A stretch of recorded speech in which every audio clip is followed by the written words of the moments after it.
যদি শুধু টিকটকের সাইড থেকে বলো তাহলে তো বিপি গ্রুপের থেকে বিটিএস গ্রুপের পাওয়ার বেশি, তাই না? আর জিসুর ফলোয়ার বেশি হওয়ার কারণ আমরা সবাই জানি। আসলে আমরা আমাদের আইডলদের সাথে কারো কম্পেয়ার করি না, কারণ সেটার প্রয়োজন পড়ে না। কিন্তু ব্লিঙ্করা বারবার সেম টাইম পোস্ট করে এটা প্রমাণ করছে যে তাদের আইডলদের ফেমাসিটি ঢোল পিটিয়ে বলতে হয়। এনিওয়ে, বিপিকে ছোট করে কিছু বলার ইচ্ছে আমার ছিল না, কিন্তু ব্লিঙ্করা যখন আমাদের আইডলদেরকে ছোট করে কথা তুলেই দিল, তখন আমারও তো উচিত আমাদের আইডলদের করা রেকর্ডগুলোর কথা মনে করিয়ে দেওয়া। বিটিএস হলো একমাত্র কেপপ গ্রুপ যারা বিরতিতে থাকার পরও একের পর এক রেকর্ড ভাঙা থেকে শুরু করে একের পর এক অ্যাওয়ার্ড জিতে নিয়েছে। মিলিটারিতে কর্মরত থাকা সত্ত্বেও 2024 সাল থেকে এখনো পর্যন্ত সবথেকে বেশি অ্যাওয়ার্ড জেতার তালিকায় আমাদের বিটিএস মেম্বাররা রয়েছে। বিটিএস এর অ্যালবাম প্রুফ স্পটিফাইয়ে 15.9 বিলিয়ন স্ট্রিম অতিক্রম করেছে।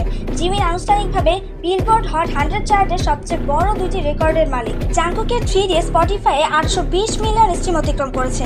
ইতিমধ্যে জেহব তার নিউ সং সুইট ড্রিমস দ্বারা 2025 সালে আইটিউনস ইউএসএ প্রথম শীর্ষে পৌঁছানো একমাত্র কোরিয়ান শিল্পী হয়ে উঠেছে।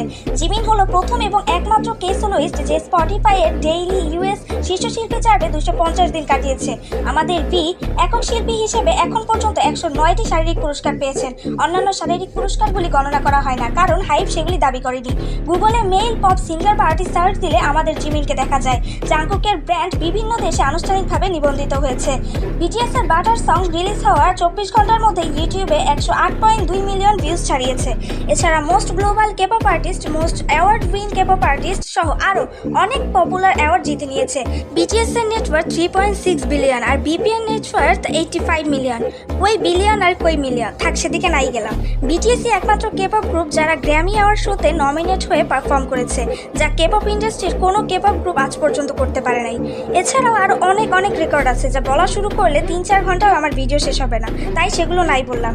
সো আপারা পপুলারিটি নিয়ে কথা বলতে গেলে ভালো করে রিসার্চ করে নিয়েন, তারপর কথা বলেন, নয়তো লাস্ট মোমেন্টে নিজেরাই বাস খাইবেন।